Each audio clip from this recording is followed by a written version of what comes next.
from the KATC Weatherland, here's Rob's forecast.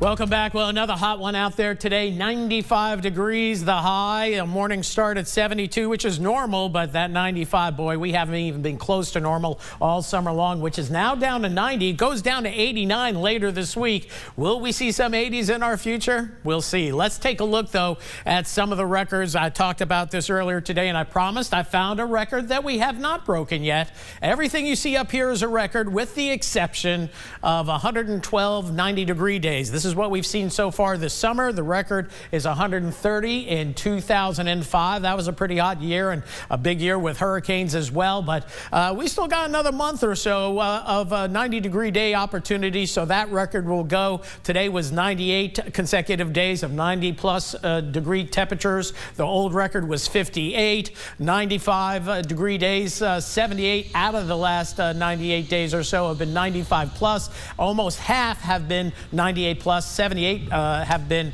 95-plus. And again, those 100-degree days, we've had 33 this summer. The old record was 11 back in the Dust Bowl years of the 20s and 30s, 1924, 11. And got to remember, over the last 40 years, we only had 32 100-degree days. So we've had more 100-degree days than we've had in the last 40 years period. So hopefully buttoning up this summer, and we'll gradually be cooling down in the months ahead. High pressure still the dominant feature, but it's a little bit farther away now. So we're starting to see disturbances going around that high, and that's what's going to set up our chance for showers and thunderstorms for tomorrow afternoon. This upper low, by the way, delivering chilly air. There are frost advisories for portions of Minnesota and Wisconsin tonight and tomorrow morning. So fall's not that far away. We have that frontal boundary off to the north of us, as we mentioned. That front's not really a cool front, but it's going to sag southward with time. Mostly ground clutter on the radar. A few showers over toward Alabama, and all is quiet here across Acadiana, and that's the way it'll be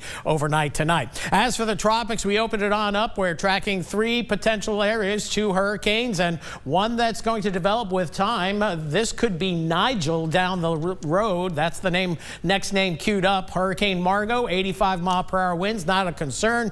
And Lee just keeps on getting bigger and bigger. And I just thought this was cool. Watch the outflow of Lee, and then it gets entrained into the circulation of Margot, farther to the north and east. You don't normally see that. That was pretty cool right there. Lee, a big storm now. Radius of hurricane force winds, 125 miles. Tropical storm force winds go out 240 miles. So that's an important thing when you're seeing a storm that's running up the East Coast. And what I've done here, I not only am plotting up the cone, but the radius of tropical storm force winds much wider than the cone. You always have to remember that. Now, when we get north, and we do expect landfall, maybe up by Nova Scotia, perhaps Maine, this is going to get wider with time as confidence grows and we get closer to landfall on the track. But something very important, you got to always remember, it's not just the weather in the cone, it's outside of the cone as well. So in the near term, it's quiet overnight tonight, then tomorrow, quiet through midday, and then showers and a few storms developing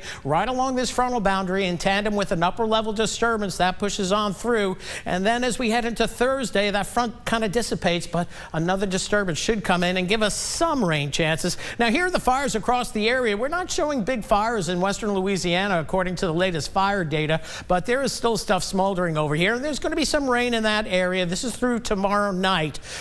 Some rainfall, a tenth, maybe a quarter of an inch. Some spots getting a little bit of a soaking ad. The Thursday rains, southwest Louisiana has the best chance of some shower activity. You notice we do have a fire down right on the Cameron-Vermilion Parish border. Temperature-wise, we'll stay in the mid-70s overnight tonight, and tomorrow we're going to rise it up back into the low to mid-90s as the numbers catch up here, and then we'll see much the same as we go into Thursday. Thursday, we might be hard-pressed to make 90. We'll see. 74 the overnight low tonight. Feeling more humid and summer-like for sure under fair to partly cloudy skies. Nearly calm winds out there. Then for tomorrow, partly to at times mostly cloudy. It's still, we'll call it warm, 92. That's still above normal. But your rain chance, I've boosted it up to about 60% late in the day. But again, don't expect a lot of rain. As we move forward, still the risk of some showers Thursday, but not as good as it will be tomorrow evening. Rain chances down to 20% or less Friday, Saturday. Then it dries out. out. And those nighttime lows next week could dip down into the upper 60s. These numbers always for Lafayette. Outlying areas, mid-60s for morning starts next week. Not bad. Getting close. We're inching toward fall. Or millimetering toward baby fall. steps. One at a time. Yes, That's it. very small. Thanks, Rob.